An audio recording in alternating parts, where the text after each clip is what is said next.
దేవునికి స్తోత్రం. హల్లెలూయా. ప్రభునందు ప్రియా దేవుని విశ్వాసులారా, దేవుని సంగమ, దేవుని బిడ్డలారా, ఈ సాయంకాల యొక్క శుభాలు మీ అందరికీ తెలియపరుస్తున్నాను. మీ అందరూ బాగున్నారా? మీ అందరూ బాగున్నారని, సంతోషంగా ఉన్నారని, సమాధానము కలిగి ఉన్నారని, ఈ దినమంతా దేవుని కృపచేత, దేవుని ఆలోచన చేత చక్కటి తలంపులు, చక్కటి ఉద్దేశము మీరు కలిగి ఉన్నారని నమ్ముతూ మన దేవదేవునికి కృతజ్ఞతాస్తుతులు చెల్లించుచున్నాను. ఈరోజు పాఠము దేవునికి మొరపెట్టుట.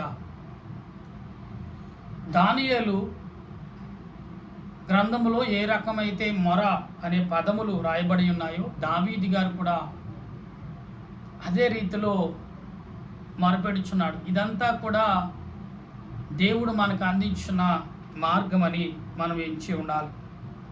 ఈ 41వ అధ్యాయంలో యెహోవాకు నేను మొరపెట్టుచున్నాను. ప్రార్థన చేసుకుందాం. సర్వ సృష్టిని, నీతిని పరిపాలించుచున్న సృష్టికర్తమైన దేవా, నీకు స్తోత్రాలయ్యా. ఈ ఉదయ కాలం నుండి ఇప్పటి వరకు మమ్మలను, మా ఆలోచనను, మా తలంపులను నాయన నీ వెలుగు నీడలో, నీ జ్ఞానముతో, నీ శక్తి చేత, నీ ఆత్మీయ చేత మమ్మల్ని బలపరిచి నీ బిడలుగా ఆదరించి ఆయతపరిచిన ప్రభువా, నీ కొందనాలు. ఏదైనా పాఠములో యెహోవాకు నేను మొరపెట్టుకునిచున్నాను అని దావీదు భక్తుడు మాకు చెప్పుచున్న మాటలను బట్టి వందనాలు చెల్లిస్తూ, ఇశ్రాయేలు ప్రజల పట్ల నువ్వు చూచిన ఆదరణ, నువ్వు చూచిన మేలును అనేక రకాలుగా మేము పొందుతూనే ఉన్నాం. అందుబట్టి దేవదేవునికి వందనాలు, స్తుతులు, స్తోత్రాలు చెల్లించుచు మా ప్రభువును రక్షకుడైన యేసుక్రీస్తు యొక్క పరిశుద్ధమైన నామమున అడిగి ప్రార్థన చేయుచున్నాను. దేవా, నీ వందనాలు చెల్లిస్తూ, మీరును మా తండ్రి గారును పరిశుద్ధులు, దేవదూతులు, శరేబులు, కరేబులు 24 పెద్దలు నిత్యమును కొనియాడబడుతూ, కీర్తించబడుతూ, ఆరాధించబడుచున్న ఓ ప్రభువా, మాతో ఉండి ఎక్కడైతే 2-3 కూడి నా నామాన్ని బట్టి ప్రార్థన చేస్తారో వారి మధ్య నేను ఉంటానని సెలవిచ్చిన దేవా, మా మధ్యన మీరు ఉన్నారని, మీ ఆత్మతో మమ్మల్ని సంచరిస్తున్నారని మా మధ్యన నమ్ముతూ మా రక్షకుడును ప్రభు అయిన క్రీస్తు నామమున అడిగి బ్రతిమాలుచున్నాను పరమ తండ్రి, ఆమేన్. తండ్రి అయిన దేవుని సహాయము మాకు తోడుగా ఉండి ముందుకు నడిపించును గాక, ఆమేన్. ప్రభునందు ప్రియా దేవుని సంగమా, దేవుని బిడ్డలారా, ఈ ఉదయ కాలములోని ఆత్మీయ నడిపింపు, ఆత్మీయ తలంపులు నడిచి ప్రార్థన చేయటం వలన మేలైన దీవెన, ఆశీర్వాదమును అన్ని వేళలా అందించి దేవుడు ముందుకు నడిపించారని మనం నమ్మి ఉండాలి. ప్రియులారా, ఈ యొక్క 141వ అధ్యాయములో కీర్తన గ్రంథకర్త అయిన దావీదు గారు చెప్పుచున్న మాటలను మనం వింటూ ఆ విషయాలు గ్రహించినప్పుడు, నేను యెహోవాను కనుక యెహోవాకు నేను మొరపెడుచున్నానని దావీదు గారు చెప్పుతున్న మాటలని మనం గమనించినప్పుడు ఇక్కడ మనకు కనబడుతున్న మాటలని మనం ఆలోచన, యెహోవా, నీకు నేను మొరపెడుచున్నాను, నా యొద్దకు త్వరపడి రమ్ము, నేను మొరపెట్టగా నా మాటకు చెవియొగ్గుము, నా ప్రార్థన ధూపము వలెను, నేను చేతులే సాయంకాలమున నైవేద్యము వలెను నీ దృష్టికి అంగీకారము ఆగునుగాక. ప్రియులరా, దావీదు గారు దేవుని దృష్టికి అంగీకారమైనట్టుగా ప్రార్థన చేస్తున్నాడు. ఏ రీతి ప్రార్థన అంటే ఆత్మ సంబంధమైన ప్రార్థన. ఇక్కడ 2వ వచనం కాడి నుంచి మనం గమనించినప్పుడు, ఇక 3వ వచనము, 2వ వచనం, 3వ వచనం వరకు కూడా ఆత్మ సంబంధమైన మాటలు ప్రకటిస్తున్నారు దావీదు గారు. అయితే మనము ఆలోచన కలిగి, ఆత్మ సంబంధమైన క్రియలు కలిగి మనం ప్రార్థించినప్పుడు దేవుడు మన పట్ల ఏ ఆలోచన కలిగి ఉన్నాడని గ్రహిస్తే, నా నోటికి యెహోవా, నా నోటికి కావలి ఉంచుముకు, నా పెదవులము ద్వారముకు కాపుల పెట్టము, నా పెదవులకు ద్వారముకు కావల పెట్టము అంటే నా నోటిని అదుపులో పెట్టుము. యెహోవా నా నోటికి నాకు కావులో పెట్టుము, నా నోటికి అదుపు పెట్టుమని అదుపులో నేను నీ అదుపులో ఉన్నట్లు నా నోరు నీ అదుపులో ఉన్నట్లుగా ఉండనీయమని దావీదు భక్తుడు కోరుచున్నాడు.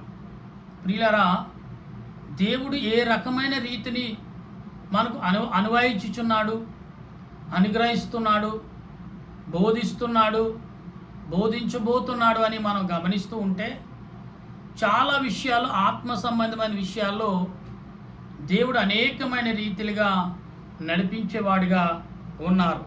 అయితే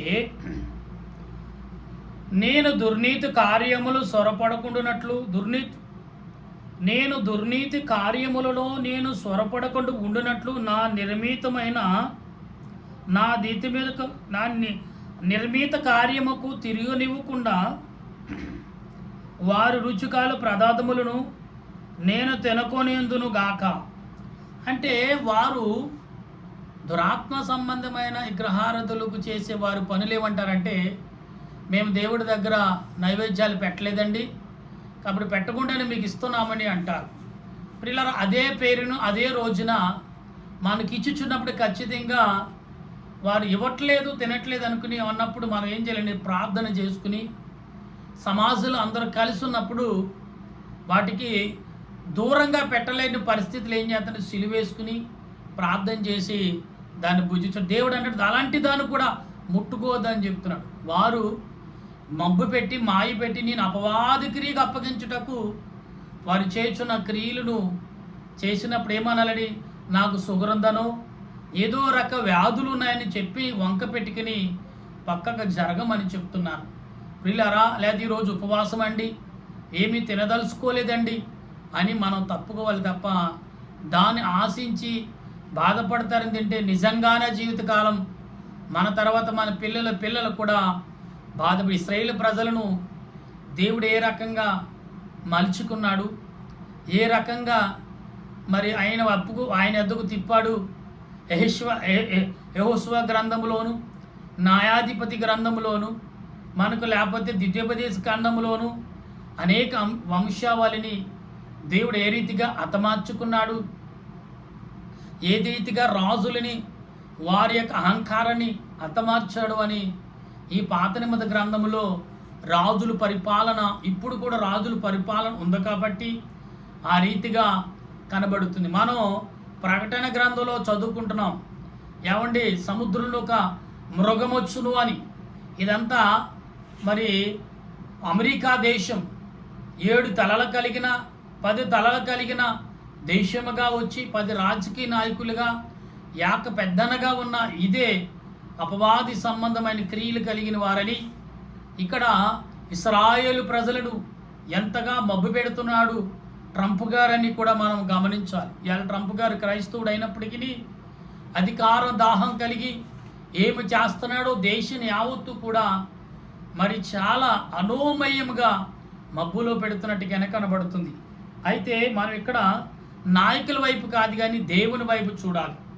దేవుడు చేసిన కార్యములు, దేవుడు చేసిన సూచక్రియలను మనం గ్రహించాలి. అయితే నన్ను కొట్టుట నా ఉపకారము అంటే ఇక్కడ మనం గమనించము, నీతిమంతులు నన్ను కొట్టుట నాకు ఉపకారము,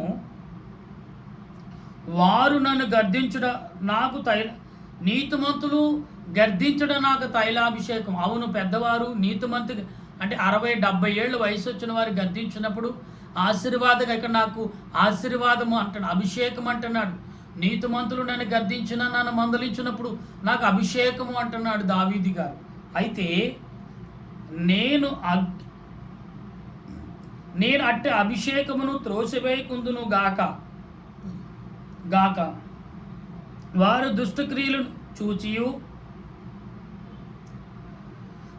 దుష్టక్రియలను చూచి నేను తప్పగా ప్రార్థన చేయుచున్నాను. ఎవరు దుష్టక్రియలు? ప్రజల్లో మన స్నేహితులు చేసిన క్రియలు బట్టి మనం ఏం చేయాలి? ప్రార్థన చేయాలి.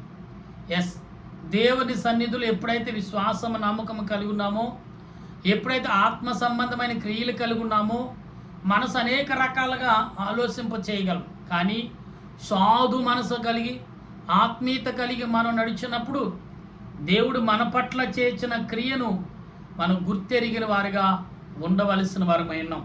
అయితే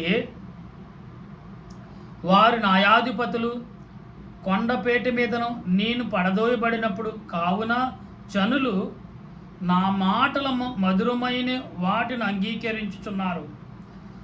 ఒకడు భూమిని దున్నుచు దానిని పగలగొట్టినట్లు మా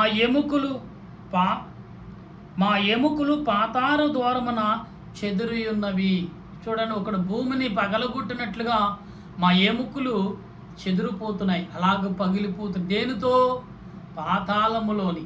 అంటే ప్రియులరా, మనుషుల యొక్క నిదానం వేరు, విధానం వేరు. విధానము నువ్వు కలిగి ఉన్నాడు, నిదానముని ఆటోమేటిక్గా నీలోకి వచ్చేస్తుంది. విధానం నీలో లేకపోతే నిదానం నీకులో రాదు. అందుకే విధానం అన్నారు. విధానము కలిగినప్పుడు మనము ఆత్మ సంబంధంగా జీవించవలసిన వారమై ఉన్నాం. అయితే యెహోవా నా ప్రభువా, నా కన్నులు నీ తట్టు చూచుచున్నవి, నీ శరణు జోచి ఉన్నాను. నా ప్రాణము దారబోయకము, నా నిమిత్తము వారు ఒడ్డును వల నుండి పాపము ఉచ్చులో నుండి నన్ను తప్పించి నన్ను కాపాడుము. నేను తప్పించుకుని పోవుచుండగా భక్తిహీనులు తమ వలలో చిక్కుకుందురుగాక. ప్రియులారా, ఈరోజు పాఠములో దావీదు ఏ రకంగా మొరపెట్టాడు, మనం ఏ రకంగా మొరపెడుతున్నాం? దావీదు ఏ రకంగా ప్రార్థించాడు, మనం ఏ రకంగా ప్రార్థన చేస్తున్నాం? దావీదు ఏ రకంగా విజ్ఞాపన చేశాడు, మనం ఏ రకంగా విజ్ఞాపన చేస్తున్నాం? దావీదు ఏ రకంగా వేడుకున్నాడు, మనం ఏ రకంగా వేడుకుంటున్నాం? అయితే ఈ మాటలన్నీ లేఖనములో చదువుతున్నప్పటికీ దాన్ని అనుసరించుచున్న వారు ఎంతమంది? దాన్ని గమనించుచున్న వారు ఎంతమంది? దానికి లోబడి జీవించుచున్న వారు ఎంతమంది? ప్రియులారా, ఒక్కసారి మీరు ఆలోచన కలిగి ఉండాలి. ఒక్కసారి మీరు ఆలోచనతో పాటు వివేచన కలిగి ఉండాలి. అంటే నమ్మకము, విశ్వాసము కలిగి ప్రార్థించాలి. ప్రియులారా, మనం ఆలోచన కలిగినప్పుడు, మనం ఆత్మీయ తలంపులు లేకపోతే అనేకమైన విషయాల్లో నష్టపోతామనే విషయం మాత్రం మర్చిపోవద్దు. ప్రియులారా, ఆత్మ తలంపులు కలిగి, ఆత్మ ఉద్దేశాలు కలిగి మనము ప్రార్థించినప్పుడు దేవుడు మన పట్ల అనేకమైన రీతిలుగా అనేకమైన తలంపులను మనకి ఇచ్చుచున్న వారై ఉన్నారు. కనుక ఈ సాయంకాల సమయంలో దేవుడు నీ పట్ల, నా పట్ల ఆత్మీయతను, ఆలోచనను కలిగి మనం జీవించినప్పుడు అనేకమైన రీతిలుగా మనం ఆత్మ విధి విధానాలు కలిగి ప్రార్థించేవారుగా ఉండాలి. అందుకే ప్రభు అన్నారు, నేనే మార్గము, నేనే సత్యము, నేనే జీవము, నేను తప్ప మరొక దేవుడు లేడు, ఉండనారు. ఇప్పుడు ఉన్న వాళ్ళందరూ ఎవరు? ప్రియ దురాత్మ సంబంధమైన శక్తులని, దురాత్మ సంబంధమైన చాలామంది చెప్తారు. ప్రియులారా అంటున్నారు కూడా, ఏంటి దేవుడు అనేకమైన పేర్లు కలిగిన వాడు కదా, అనేక రూపాలు ఎత్తలేడా అని అంటారు. ప్రియులారా, ఒకే రూపం కలిగినవాడు, మానవ రూపం ఆయన కలిగినవాడు. అంతే తప్ప అనేక రూపాలు కలిగి మనుషులు ఏ రకంగా మరి మందలించాడు, ఏ రకంగా మనుషులు ఆయన వైపుకి తిప్పుకున్నాడు, ఏ రకంగా బోధించాడు, ఏ రకంగా బలులు అర్పిస్తే ఆ బలులు బట్టి ఆయన సమాధానం ఎలాగిచ్చాడని పాత నిబంధన గ్రంథంలో ఆదికాండం మొదలుకొని కొత్త నిబంధన గ్రంథం వరకు భక్తుల ఎడల వారు చూపిన నడకను, వారు నడిచిన విధానమును అందరూ కూడా ఇశ్రాయేలు ప్రజల నిమిత్తమే వారు తలంచుకుంటూ వారి పితరులు కూడా మనకు చూపించు. అంటే బైబిల్ గ్రంథం అంతా కూడా ఇశ్రాయేలు ప్రజల చుట్టూనే తిరుగుతుంది. అంటే మన పితరుల చుట్టూను, మన పితరులు వారి ఆలోచన చుట్టూ దేవుడు నడిచిన వాడై, వారి ఆలోచన, వారి తలంపుల చుట్టూ కూడా ఈ లోకము, ఈ లేఖనము కూడా అనుసరిస్తుంది. కనుక లేఖనం ఎందుకు యేసు ప్రభు తర్వాత ఈ లేఖనం మనకు రాతి రూపంలో అందించారంటే, మీ పితరులు ఎలా చేశారు కాబట్టి ఇదిగో ఈ రకంగా వారిని నేను సరిచేశాను. మీ పితరులు ఎలా చేశారు కాబట్టి ఈ రకంగా నా యొద్దకు పిలిపించుకున్నాను. మీ పితరులు ఎలా నడిచారు కాబట్టి ఈ రకమైన వారికి గుణపాఠమును నేను చెప్పాను. మీ పితరులైన వారు ఇలాగ నా ఎడల ప్రవర్తించారు కాబట్టి అందుకు ఈ రకమైన శిక్షకు పాత్రులయ్యారు. కనుక మీరు మీ పితరులు తర్వాత కాలంలో మీ పితరులు వేడుకున్నారు, బ్రతిమాలుకున్నారు, కన్నీరు కార్చారు కాబట్టి మీ పితరులు మరలా నేను నా హక్కును చేర్చుకున్నాను. మీ పితరులతో చేసిన ప్రమాణకము, మీ పితరులు చేసిన తీర్మానము ఏది కూడా నేను మర్చిపోలేదు. మరి మా పితరులు చేసిన తీర్మానము అంతా నీకు ఉన్నప్పుడు ప్రభువా, మా పితరులు తప్పు చేసినప్పుడు ప్రారంభంలోనే మా పితరులకు నువ్వు బుద్ధి చెప్పొచ్చు కదంటే మీ పితరులకు ఆల్రెడీ చెప్పించున్నాను. వారి రాతను ఈ లోకంలో శరీర సంబంధమైన కోరికలకును మరి చూడండి శరీర సంబంధమైన క్రియలకు లోబడి మీ పితరులు నాతో చేసిన ప్రమాణకమును పక్కన పెట్టి ఆ చేతిలో చేసి ఒట్టి వేస్తున్నాను, ఒట్టి పెట్టి కూడా ఒట్టిని తీసి పక్కన పెట్టి వారి క్రియలు చేసినప్పుడు నేను చూచుచున్నాను. అనేక రీతిలుగా గర్దిస్తున్నాను. ప్రకృతి ద్వారా గర్దిస్తున్నాడు ఆయన. ఏమంటే లోకము అనేకమైన బలహీనత ద్వారా గర్దిస్తున్నాడు. తండ్రి చాలా విషయాల్లో నీకు జరిగే పనులు జరగని విషయాల్లో దాన్ని వెనక్కి లాగుతున్నప్పుడు కూడా ఆయన గర్దిస్తున్నాడు. అయినా కానీ మూర్ఖంగా మనం నడుస్తున్నాం. ప్రియులారా, దేవుడు అనేక రకాలుగా నీకు మెలకువ కలగజేస్తున్నాడు. నీ కళ్ళు తెరిపించడానికి అనేక సూచనలు భూలోకంలో చేయించున్నాడు. ప్రియులారా, అయినా కానీ ప్రియులారా మనం చాలా విషయాలు చూస్తున్నాం. మనం ముందెళ్తాం, మనకు జరగదు. మన వెనకాల ఉన్నవాడికి హాని జరుగుద్ది, లేదా మనం ముందు ఉన్నవాడికి హాని జరుగుద్ది. మనకెందుకు హాని జరగదంటే దేవుడు నిన్ను గర్దిస్తున్నాడు. ఇదిగో ఇప్పటికైనా నీ పితరులను ఏ రకంగా నేను గర్దించను, జాగ్రత్తని అనేక రకాల. అప్పుడే ఏమన్నా ఇంతే కాదు, ఒక సూది ఎంతలాగా ఉంటుందో అంత సూపువాదులో ప్రమాదం తప్పుకుంటుంది. అప్పుడు అతను గుండు పీల్చుకుంటు 2 ముక్కలు వలసిన మనిషి కొంచెంలోనూ తప్పుకుంటుంది. లేకపోతే ఆ మనిషి ఆ బరువు మీద పడితే రూపురేఖలే ఉండవు. అలాంటి వాడు తప్పించుకుంటాడు. యాక్సిడెంట్లు, ప్రమాదములు చాలా రీతిలుగా జరుగుతున్న ప్రమాదం నుండి దేవుడు తప్పిస్తున్నాడంటే నీకు ఏదో చెప్పుతున్నాడు. నిన్ను దేవుడు ప్రేమిస్తున్నాడు. నీకు ఆదరణ కలిగించుటకు దేవుడు ఇష్టపడుతున్నాడు అనే విషయం మాత్రం మర్చిపోవద్దు. నా ప్రియమైన దేవుని బిడ్డలారా, ఈ సాయంకాల సమయంలో వింటున్న మీరు నేను మనమందరము కూడా ఆత్మ తలంపులు కలిగి దేవుని ఎడల విశ్వాసము నమ్మకము కలిగి ప్రార్థించేవారిగా ఉండవలసిన వారమై ఉన్నామని నమ్ముతూ మన రక్షకుడును ప్రభువైన యేసుక్రీస్తు యొక్క పరిశుద్ధమైన నామంలో అడిగి మరి దేవదేవుని యొక్క విజ్ఞాపనకు మనమందరం స్తుతి చేసేవారిగా ఉండగల కృపను పరిశుద్ధాత్మ దేవుడు మనందరికి అందించును గాక. ఆమేన్. ప్రార్థన చేసుకుందాం. మహోన్నతుడా, మహాగణుడు అయిన మా దేవా, నీకు వందనాలు. ఇదిగో దావీదు దేవుని యెహోవా సన్నిధిలో నేను మొరపెట్టి ఉన్నాను ప్రభా అని సెలవిచ్చిన మాటను ఈరోజు మేము ఆదర్శంగా తీసుకుని అనేక విషయాలు మేము తెలుసుకుంటున్నాం. అవును ప్రభా, మా పితరులతో మాట్లాడిన దేవుడు మాతోటి మాట్లాడుతున్నాం. మా పితరులను మందలించిన దేవుడు మమ్మలను మందలిస్తున్నాం. మా పితరులకు దారి చూపిన దేవుడు మాకు దారి చూపిస్తున్నాం. మా పితరులకు మేలు చేసిన దేవుడు మాకు మేలు చేస్తున్నాం. అటువంటి ఆలోచన క్రియలు, అటువంటి తలంపులు మాకు దయచేసి నడిపించుచున్న తండ్రి నీకు స్తోత్రాలు. ఈ సాయంకాల సమయంలో నా దేశమును, నా దేశ ప్రజలను దీవించుము, ఆశీర్వదించుము.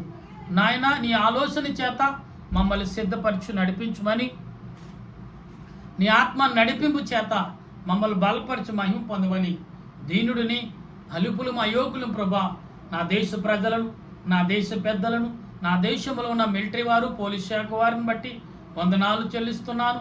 అలాగే తండ్రి డాక్టర్లను బట్టి, నర్సులను బట్టి, పారిశుద్ధ వారిని బట్టి నీకు స్తుతులు స్తోత్రాలు. గర్భిణీ స్త్రీలను బట్టి, బాలింతలను బట్టి వందనాలు. సులువైన కానుపును, తల్లికి బిడ్డ క్షేమము దయచేయండి ప్రభా. నీటి మీద, నేల మీద, గాలి మీద ప్రయాణములు చేర్చిన వారును, పనులు చేర్చిన వారిని బట్టి స్తుతులు స్తోత్రాలు. గుడ్డివారు, చెవిటివారు, మోగవారు, వికలాంగులను బట్టి నీకు వందనాలు చెల్లిస్తున్నాను. అలాగే కుటుంబంలో బలహీనతలతోనూ, అనారోగ్యముతోనూ, చింత చీవుకతోనూ, అప్పులు బాధలతోనూ, సమాధానం లేక కుటుంబంలో అల్లాడిపోతున్న కుటుంబాలను బట్టి వందనాలు చెల్లిస్తూ నీ కృప చేత, నీ ప్రేమ చేత, నీ ఆలోచన చేత నింపి బలపరచమని ప్రభువును రక్షకుడైన యేసుక్రీస్తు పరిశుద్ధమైన నామమున అడిగి ప్రార్థన చేయుచున్నాను మా పరమ తండ్రి. ఆమేన్. మన తండ్రి అయిన దేవుని కృప, త్రియేక దేవుని సన్నిధి సహాయము సదా తోడుగా ఉండి నడిపించునుగాక. ఆమేన్, ఆమేన్, ఆమేన్. మీ అందరికీ వందనాలు. మరణాత.